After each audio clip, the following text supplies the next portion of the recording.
Welcome Punjabi shorthand.com ਵੀ ready start.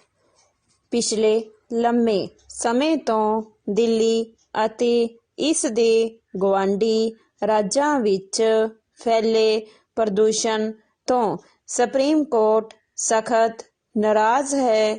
Dandy ਇਸ ਬਾਰੇ ਉਹ ਕਈ ਸਾਲਾਂ ਤੋਂ ਕੇਂਦਰ ਅਤੇ ਸੰਬੰਧਿਤ ਰਾਜ ਸਰਕਾਰਾਂ ਦੇ ਪ੍ਰਤੀਨਿਧਾਂ ਨੂੰ ਬੁਲਾ ਕੇ ਵਿਸਤਾਰਤ ਗੱਲਬਾਤ ਵੀ ਕਰਦੀ ਰਹੀ ਹੈ, ਪਰ ਹੁਣ ਤੱਕ ਇਸ ਦੇ ਲਗਾਤਾਰ ਯਤਨਾਂ ਦਾ ਨਤੀਜਾ ਨਾਪੱਖੀ ਹੀ ਰਿਹਾ ਹੈ। ਡੈਂਡੀ ਦਿੱਲੀ ਦੇ ਨਾਲ ਪੰਜਾਬ, ਹਰਿਆਣਾ ਅਤੇ ਉੱਤਰ ਪ੍ਰਦੇਸ਼ ਵੀ ਅੱਜ ਬੁਰੀ ਤਰ੍ਹਾਂ ਧੂਏ ਅਤੇ ਪ੍ਰਦੂਸ਼ਣ ਦੀ ਲਪੇਟ ਵਿੱਚ ਆਏ ਹੋਏ ਹਨ, ਜਿਸ ਕਾਰਨ ਆਮ ਵਿਅਕਤੀ ਲਈ ਸਾਹ ਲੈਣਾ ਔਖਾ ਹੋਇਆ ਪਿਆ ਹੈ।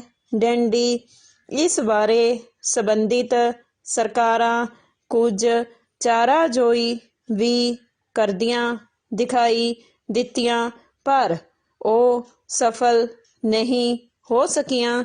ਡੈਂਡੀ ਇਨ੍ਹਾਂ ਰਾਜਾਂ ਵਿੱਚ ਹਵਾ ਦੀ ਗੁਣਵੱਤਾ ਕੁਝ ਖਾਸ ਮਹੀਨਿਆਂ ਵਿੱਚ ਬੇਹੱਦ ਖਰਾਬ ਹੋ ਜਾਂਦੀ ਹੈ ਅਤੇ ਇਹ ਖਤਰਨਾਕ ਹੱਦ ਤੱਕ ਵੀ ਪਹੁੰਚ ਜਾਂਦੀ ਹੈ।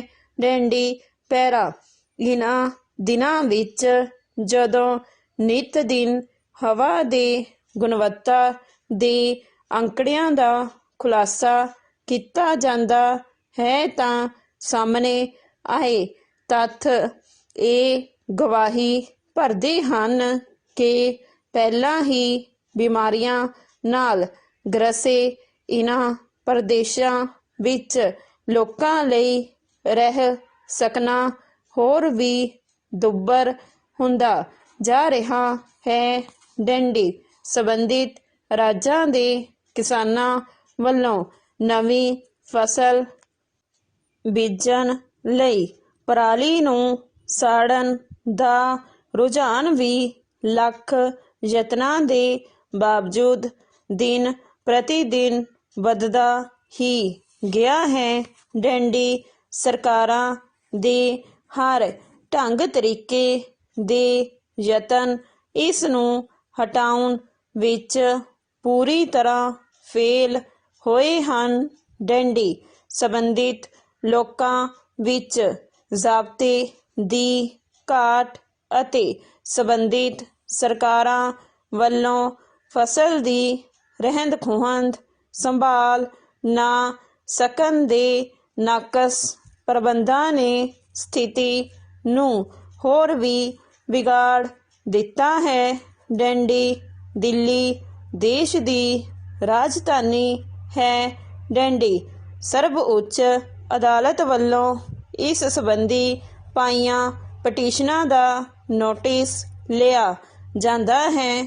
ਡੈਂਡੀ ਇਸ ਵਾਰ ਵੀ ਮੁੱਖ ਜੱਜ NV ਰਮਨਾ ਨੇ ਸਖਤ ਟਿੱਪਣੀਆਂ ਕਰਦੇ ਹੋਏ ਇਹ ਕਿਹਾ ਹੈ ਕਿ ਜਦੋਂ ਇਸ ਪੱਖੋਂ ਹਾਲਾਤ ਬੇਹੱਦ ਵਿਗੜ ਜਾਂਦੇ ਹਨ ਤਾਂ ਸਰਕਾਰਾਂ ਇਸ ਲਈ ਹੱਲ ਤਲਾਸ਼ ਕਰਨ ਲੱਗਦੀਆਂ ਹਨ। ਡੈਂਡੀ ਸਰਵਉੱਚ ਅਦਾਲਤ ਨੇ ਇਹ ਵੀ ਕਿਹਾ ਕਿ ਹਰ ਸਾਲ ਅਜਿਹੀ ਮੁਸੀਬਤ ਕਿਉਂ ਝੱਲੀ ਜਾਏ ਅਤੇ ਇਹ ਵੀ ਕਿ ਇਸ ਨਾਲ ਅਸੀਂ ਦੁਨੀਆ ਨੂੰ ਕੀ ਸੰਦੇਸ਼ ਦੇ ਰਹੇ ਹਾਂ। ਪ੍ਰਸ਼ਨ ਚਿੰਨ੍ਹ ਪਰਾਲੀ ਸਾੜਨ ਸੰਬੰਧੀ ਟਿੱਪਣੀ ਕਰਦੇ ਹੋਏ ਅਦਾਲਤ ਨੇ ਕਿਹਾ ਹੈ ਕਿ ਕਿਸਾਨਾਂ ਨਾਲ ਗੱਲਬਾਤ ਕਰਕੇ ਇਸ ਸਮੱਸਿਆ ਦਾ ਹੱਲ ਤਲਾਸ਼ਣ ਦੀ ਸਖਤ ਜ਼ਰੂਰਤ ਹੈ। ਡੈਂਡੀ ਇਸ ਲਈ ਸੂਬਾ ਸਰਕਾਰਾਂ ਨੂੰ ਵੀ ਦ੍ਰਿੜ ਫੈਸਲੇ ਲੈਣੇ ਹੋਣਗੇ। Dandy stop.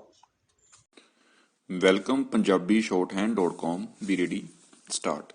ਪਿਛਲੇ ਲੰਮੇ ਸਮੇਂ ਤੋਂ ਦਿੱਲੀ ਅਤੇ ਇਸ ਦੇ ਗੁਆਂਢੀ ਰਾਜਾਂ ਵਿੱਚ ਫੈਲੇ ਪ੍ਰਦੂਸ਼ਣ ਤੋਂ ਸੁਪਰੀਮ ਕੋਰਟ ਸਖਤ ਨਾਰਾਜ਼ ਹੈ। ਡੈਂਡੀ ਇਸ ਬਾਰੇ ਉਹ ਕਈ ਸਾਲਾਂ ਤੋਂ ਕੇਂਦਰ ਅਤੇ ਸਬੰਧਤ ਰਾਜ ਸਰਕਾਰਾਂ ਦੇ ਪ੍ਰਤੀਨਿਧਾਂ ਨੂੰ ਬੁਲਾ ਕੇ ਵਿਸਥਾਰਤ ਗੱਲਬਾਤ ਵੀ ਕਰਦੀ ਰਹੀ ਹੈ, ਪਰ ਹੁਣ ਤੱਕ ਇਸ ਦੇ ਲਗਾਤਾਰ ਯਤਨਾਂ ਦਾ ਨਤੀਜਾ ਨਾਪੱਖੀ ਹੀ ਰਿਹਾ ਹੈ। ਡੰਡੀ ਦਿੱਲੀ ਦੇ ਨਾਲ ਪੰਜਾਬ, ਹਰਿਆਣਾ ਅਤੇ ਉੱਤਰ ਪ੍ਰਦੇਸ਼ ਵੀ ਅੱਜ ਬੁਰੀ ਤਰ੍ਹਾਂ ਧੂਏ ਅਤੇ ਪ੍ਰਦੂਸ਼ਣ ਦੀ ਲਪੇਟ ਵਿੱਚ ਆਏ ਹੋਏ ਹਨ, ਜਿਸ ਕਾਰਨ ਆਮ ਵਿਅਕਤੀ ਲਈ ਸਾਹ ਲੈਣਾ ਔਖਾ ਹੋਇਆ ਪਿਆ ਹੈ। ਡੰਡੀ ਇਸ ਬਾਰੇ ਸਬੰਧਤ ਸਰਕਾਰਾਂ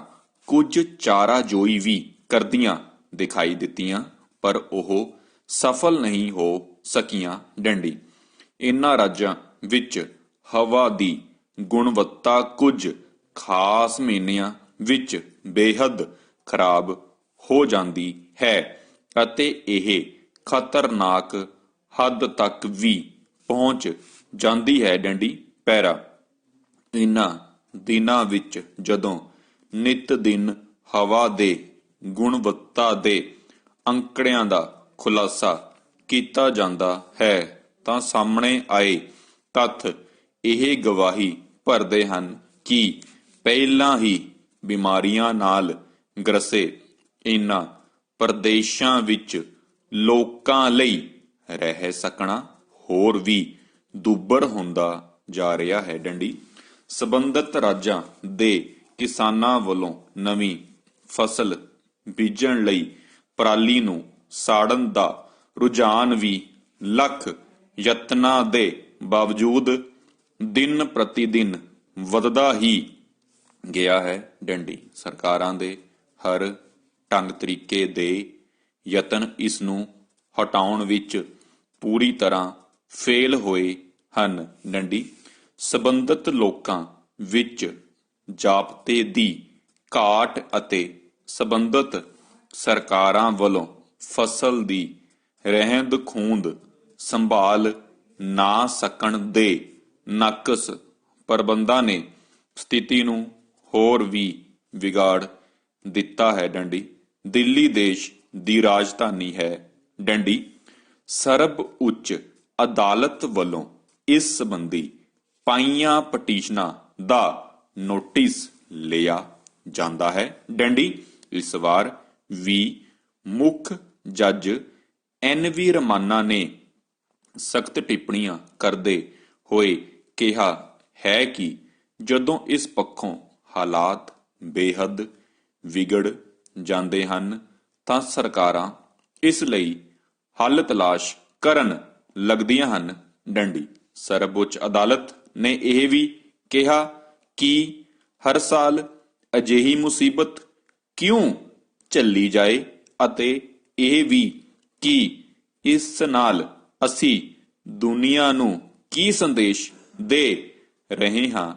ਪ੍ਰਸ਼ਨ ਚਿੰਨ੍ਹ ਪਰਾਲੀ ਸਾੜਨ ਸੰਬੰਧੀ ਟਿੱਪਣੀ ਕਰਦੇ ਹੋਏ ਅਦਾਲਤ ਨੇ ਕਿਹਾ ਹੈ ਕਿ ਕਿਸਾਨਾਂ ਨਾਲ ਗੱਲਬਾਤ ਕਰਕੇ ਇਸ ਸਮੱਸਿਆ ਦਾ ਹੱਲ ਤਲਾਸ਼ਣ ਦੀ ਸਖਤ ਜ਼ਰੂਰਤ ਹੈ। ਡੰਡੀ ਇਸ ਲਈ ਸੂਬਾ ਸਰਕਾਰਾਂ ਨੂੰ ਵੀ ਦ੍ਰਿੜ ਫੈਸਲੇ ਲੈਣੇ ਹੋਣਗੇ। ਡੰਡੀ ਪੈਰਾ ਜਿੱਥੋਂ ਤੱਕ ਦਿੱਲੀ ਅਤੇ ਹੋਰ ਥਾਵਾਂ ਤੇ ਪ੍ਰਦੂਸ਼ਣ ਫੈਲਣ ਦਾ ਸਬੰਧ ਹੈ, ਇਸ ਲਈ ਇਕੱਲਾ ਨਾੜ ਜਾਂ ਪਰਾਲੀ ਸਾੜਨ ਨੂੰ ਹੀ ਜ਼ਿੰਮੇਵਾਰ ਨਹੀਂ ਠਹਿਰਾਇਆ ਜਾ ਸਕਦਾ। ਡੰਡੀ ਫੈਕਟਰੀਆਂ ਚੋਂ ਦਿਨ ਰਾਤ ਨਿਕਲਦਾ ਜ਼ਹਿਰੀਲਾ ਧੂੰਆਂ, ਤਾਪ, ਬਿਜਲੀ ਘਰਾਂ ਦਾ ਚੱਲਣਾ, ਹਰ ਤਰ੍ਹਾਂ ਦੇ ਵਾਹਨਾਂ ਦਾ ਲਗਾਤਾਰ ਵੱਧਦੇ ਜਾਣਾ, ਸੜਕ ਤੇ ਹੋਰ ਥਾਵਾਂ ਤੇ ਉੱਡਦੀ ਮਿੱਟੀ ਬਾਰੇ ਵੀ ਕੋਈ ਪ੍ਰਬੰਧ ਨਾ ਕੀਤਾ ਜਾਣਾ ਆਦਿ ਵੱਡੇ ਕਾਰਨ ਹਨ